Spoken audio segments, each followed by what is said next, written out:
Alrighty, folks, they're coming fast and furious now. We got another new album review, and this one comes from the Great White North. It is On Fire, Bite the Blade. This is some Canadian speed metal, little hints of power metal in there, but it's mainly speed metal. Mainly played at breakneck speed. Here's your booklet. Not much going on in there. A couple of images from the album cover, some lyrics. I didn't show that. So we have Joe on bass in the middle there. He plays with a ton of bands, and you'll be hearing more about him in the near future. And then on my right is CARA. She's the vocalist. She sings in a couple other bands.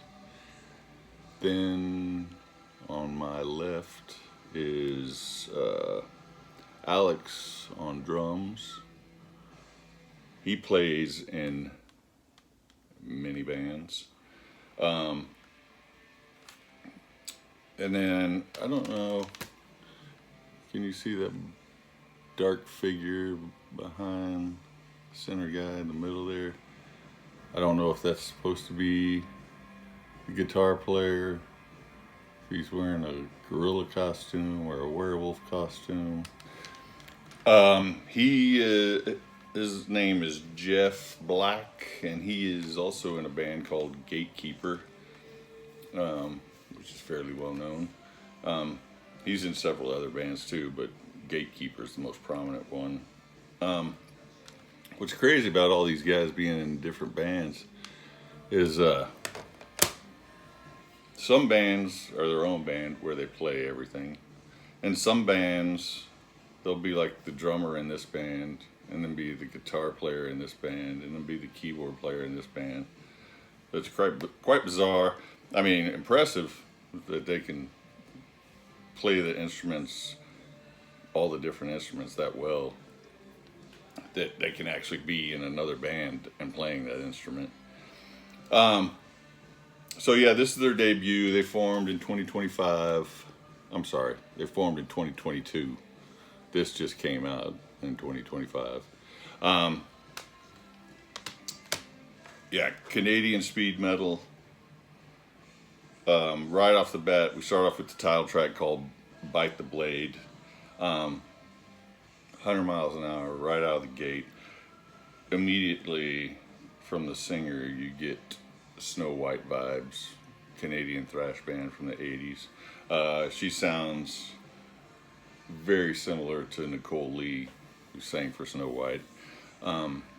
Also, another thing that stands out on this album is that the drumming, because it sounds like the guy is playing on an old school standard drum kit and just pounding the crap out of it the entire time.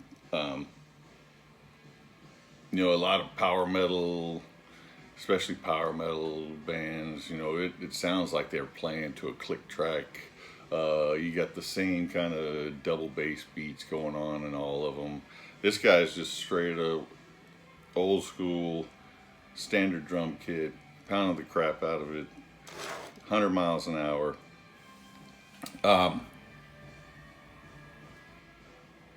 So you got some blistering guitar on this first track too. Really good guitar throughout, really solid drumming throughout. Like I said, I love the girl's voice. A lot of female singers in metal, outside of the symphonic thing, they have a tendency to sound the same.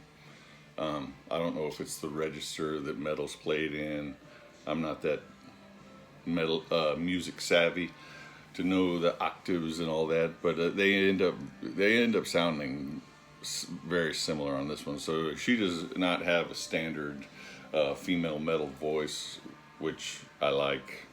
Your next song is called Death Stare. You're getting a maiden gallop in this one, but 100 miles an hour. It's got a catchy sing-along chorus. They also do some layered guitar soloing on here. Not really layered guitar soloing in this one, but it's just like one solo goes into another one, goes into another one. And since there's only one guitar player listed, it's got to be him playing different, the different solos. But again, to go with the maiden gallop, 100-mile-an-hour gallop, they're like doing the trade-off guitar solos, making it sound like there's more than one guy in the band. Cry of the Wolf is the next one. You get the semi-power metal riffs here, because this song is kind of, instead of 100 miles an hour, it's kind of slowed down to about 80 miles an hour. The next track is the eponymous On Fire. It's got another sing-along chorus. It's probably your most straightforward power metal tune. But again, it's this. I mentioned European power metal. This is more U.S. power metal, more Canadian power metal.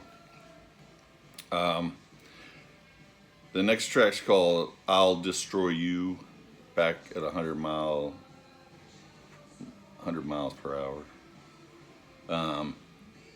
This one's an ode to vampire killers. Another amazing riff in this one. Amazing soloing in this one.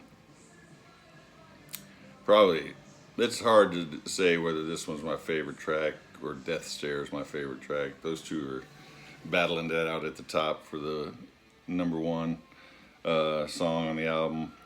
Your next track is called Kill 'Em All, and despite the title, it actually has hints of Motorhead in it. Allegiance to None follows that one up. Straight ahead speed metal thrasher. Then the final track's called Tomorrow. It's actually another speed metal song, but if there was such a thing as a speed metal toe tapper, this would be it. You get the call and answer vocals between the singer and the band. So it's a good catchy tune. Really solid. I mean, this is how you do speed metal in 2025, because even though it sounds modern with the production, it's not muddy, it's not cheap sounding at all. I mean, this sounds like it rolled right out of the 80s. So I'm gonna give this an easy 8.25 out of 10. It could very well end up 8.5 out of 10. I may be being a little harsh on the second half of the album, maybe the last 3 songs, because the first half of the album just starts off so strong. But yeah, I could easily see this one working its way up to a 8.5 in my final year in ranking, but right now I'm going to give it a 8.25 out of 10. If you like your Canadian speed metal, definitely check this one out. On Fire, Bite the Blade. You guys have a good one.